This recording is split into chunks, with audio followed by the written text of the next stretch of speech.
अस्सलाम वालेकुम। अरब ममालिक में जो इंडियन प्रोडक्ट का बायकॉट किया गया उससे जो नुकसान होना था वो तो हो चुका, लेकिन वो आप यूँ समझिए कि वो नुकसान जितना पहले वो था उससे कई गुना ज़्यादा अब हो रहा है। करोड़ों अरबों का नुकसान इस वक्त अरब जो इंडियन इंडस्ट्री है वहाँ पर हो रहा है। उसकी रीज़न क्या? उसकी रीज़न हुई एक हैकिंग, और उस हैकिंग का इस नुकसान से क्या ताल्लुक है।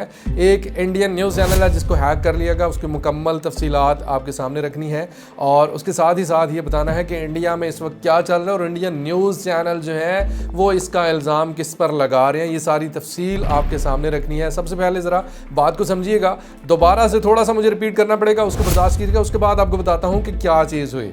सबसे पहली बात यह है कि इंडिया में ये जो वाक़या हुआ, जो हुज़ूर सल्लल्लाहु अलैहि वसल्लम की गुस्ताखी की गई, उसमें बीजेपी के 2 स्पोक्स पर्सन इन्वॉल्व थे।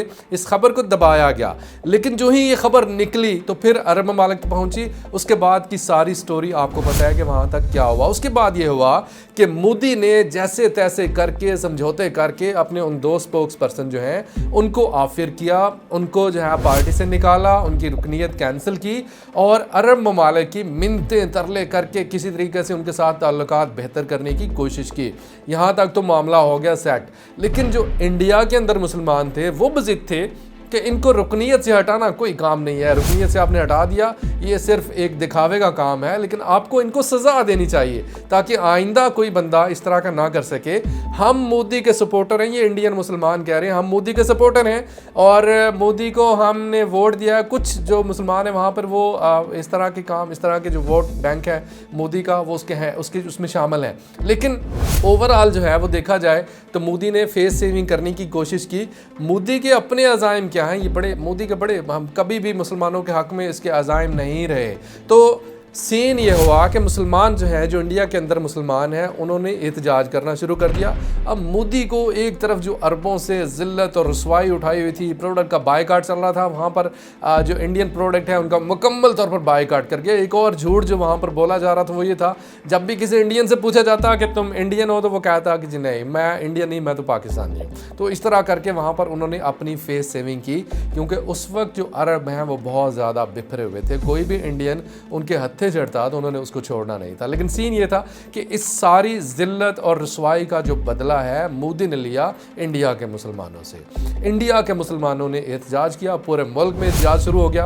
और उसके बाद सीन क्या हुआ? उसके बाद ये हुआ कि जो वहाँ पर इंडियन पुलिस है और जो मोदी के गुंडे हैं, जो RSS के गुंडे हैं, उन्होंने मिलकर मुसलमानों को बुरे तरीके से मारा, लाठियाँ बरसाईं, उन पर फायरिंग की गई, उन पर जो शेल्स हैं वो फेंके गए, मतलब कोई हरबा उन्होंने नहीं छोड़ा।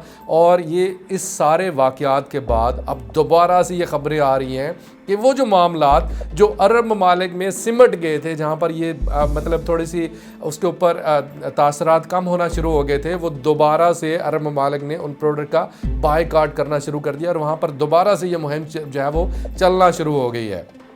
अब यहाँ पर मज़े की बात यह है, सबसे पहले मैं आपको बता दूं कि हैकिंग जो हुई, हैकिंग बेसिकली कैसे हुई। ये इंडिया का एक न्यूज़ चैनल है जिसका नाम है टाइम्स 8। उसकी लाइव ट्रांसमिशन चल रही है, उसकी लाइव स्ट्रीमिंग चल रही है, वहाँ पर न्यूज़ चल रही है, इंडिया की जो अंदर जो कुछ मतलब वहाँ पे चल रहा है वो सारा कुछ हो रहा है। और इसी दौरान लाइव ट्रांसमिशन के दौरान ये चैनल हैक हो जाता है। वहाँ पर सबसे पहले स्क्रीन पर पाकिस्तानी परचम नज़र आता है और थोड़ी देर के बाद पाकिस्तानी परचम तकरीबन 30 सेकंड के लगभग वहाँ पर रहता है। उसके बाद वहाँ पर नाते रसूल मकबूल सल्लल्लाहु अलैहि वसल्लम चलना शुरू हो जाती है। उसके बाद नीचे लिखा हुआ आ जाता है, स्लोगन लिखा हुआ आ जाता है, रेस्पेक्ट प्रॉफिट मोहम्मद सल्लल्लाहु अलैहि वसल्लम, और उसके नीचे लिखा हुआ आ जाता है रेवोल्यूशन PK। यहाँ तक बात आ गई। इसके बाद ये सारे जो तोपों का रुख है वो सारे का सारा मुड़ गया पाकिस्तान की तरफ कि पाकिस्तान ने ये सारा कुछ किया। इसके बाद जो इंडियन न्यूज़ चैनल है वहाँ पर हैं एक एंकर है, उनका नाम है रुबीका लियाकत। उन्होंने ये बेसिकली जो गोदी मीडिया है, जो मोदी मीडिया, उसकी बेसिकली उसको पूरी तरह से प्रेजेंट करती हैं और सारे का सारा उन्होंने इल्ज़ाम लगा दिया पाकिस्तान की ISI पर, और उसके अलावा एक और तंजीम है उस पर उन्होंने नाम लगा दिया। जाहिर है ये लोग इस्लाम के नाम पर अपने निजी स्वार्थ को पूरा करने में लगे हुए हैं और इस लिस्ट में सबसे ऊपर पाकिस्तान है, जो दशकों से इस्लाम के नाम पर पूरी दुनिया में अपना भारत विरोधी एजेंडा चलाता रहा है। पैगंबर विवाद में भी वो इस वक्त यही कर रहा है। यहाँ तक सूरत हाल मतलब चलकर आ गई। उसके बाद उन्होंने इस चीज़ को उठाना शुरू कर दिया और पूरी तरह से उनका जो गुस्सा है, जो अरब ममालिक से जो उनको ज़िल्लत और रुसवाई और सारा कुछ उनको झेलना पड़ा, और जिस तरीके से अभी मज़ीद उनको झेलना पड़ेगा, उस सारे का सारा इल्ज़ाम लगा रहे हैं पाकिस्तान पर। और ये इल्ज़ाम लग रहे, ये बात फैक्ट है या नहीं है, लेकिन ये बात ज़रूर फैक्ट है कि जो IT के अंदर जो पाकिस्तानी एक्सपर्ट्स हैं वो इंडियन से कहीं ज़्यादा कॉम्पिटेंट है।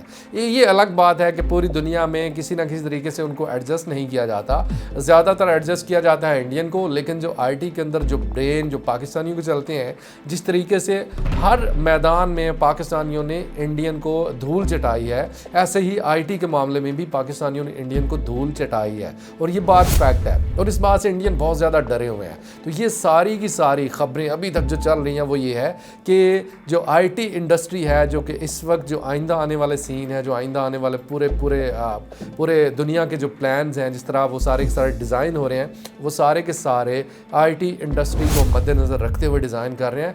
नेक्स्ट जो बिजनेसेस हैं, जो आपका ये जितना भी इंटरनेट से रिलेटेड बिजनेस है, ये सारे का सारा जो है इस पर डिपेंड कर रहा है कि आपका IT का शुबा कितना स्ट्रॉन्ग है।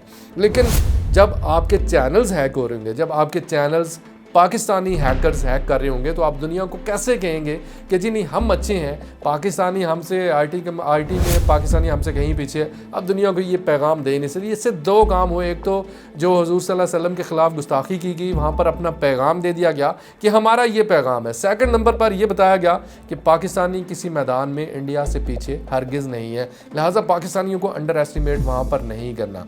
ये हालात चल रहे हैं इस वक्त। अभी इंडिया के अंदर जो सूरत हाल चल रही है वो बहुत ज़्यादा ख़तरनाक है, बहुत ज़्यादा ख़राब है। जो मोदी का प्लान था, मोदी का प्लान बड़ा ख़तरनाक था। मोदी का प्लान था कि मुकम्मल तौर पर जो इंडियन मुसलमान हैं उन पर क्रैकडाउन किया जाए, उनकी बाकायदा से वहाँ पर कत्ल और खून और ये सारा कुछ हो।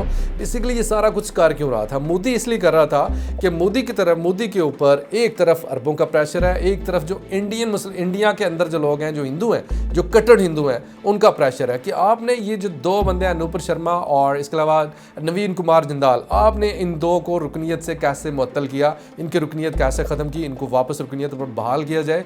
और ये बहुत बड़ा प्रेशर था। तो मोदी ने इस सारी सूरत हाल से निकलने के लिए मोदी ने ये रास्ता इख्तियार किया कि वो मुसलमान जो कि वहाँ पर एक पुरअमन एहतजाज कर रहे थे, उनके ऊपर लाठियाँ बरसाई, उनको बुरी तरह से तशद्दुद का निशाना बनाया। और क्यों निशाना बनाया? सिर्फ़ और सिर्फ हिंदुओं को, सिर्फ़ और सिर्फ इंडियन जो हिंदू हैं उनको खुश करने के लिए कि देखो मैं यहाँ पर ये भी तो कर रहा हूँ। और ये मजबूरी जो है, ये मजबूरी चूँकि अरबों की जो है, अरबों की बात मानने वाली मजबूरी, अरबों को खुश करने वाली मजबूरी, वो भी मोदी की अपनी मजबूरी है। लेकिन इंडियन हिंदू जो है उनको भी खुश करना मोदी की मजबूरी है, जिसकी वजह से ये सारे इकदाम मोदी को करने पड़े।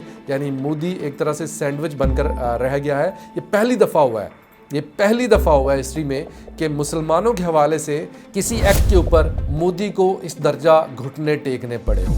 ये है इस वक्त तक की हैकिंग की सारी सूरत हाल। जो चैनल हैक हुआ है उससे कैसे अरब ममालिक दोबारा से फ्लेयर अप हो गए हैं, और ये सारी तफसीलात आपके साथ अभी मैंने शेयर की है। इरफान को इजाज़त, खुदा हाफिज़, पाकिस्तान जिंदाबाद।